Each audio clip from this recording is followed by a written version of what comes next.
बरेच लोक वजन कमी करण्यासाठी जेवणच करत नाही किंवा जेवण कमी केले किंवा जेवण केले नाही तर आपले वजन कमी होईल किंवा आपले वजन वाढणार नाही असा लोकांचा गैरसमज असतो। पण हे खरे आहे का खोटे? तर हे पूर्णपणे खोटे आहे।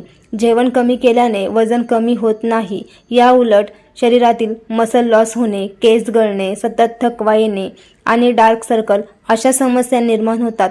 तसेच जर तुम्ही पोटभर जेवण केले नाही तर तुमचे मनही शांत राहणार नाही आणि तुम्हाला शरीर तुमचे थकेल, मनावर ताण येईल आणि तुम्हाला मानसिक त्रासही होईल। त्यामुळे माणसाने वजन कमी करण्यासाठी कधीही आपले जेवण कमी करू नये किंवा उपाशी राहू नये।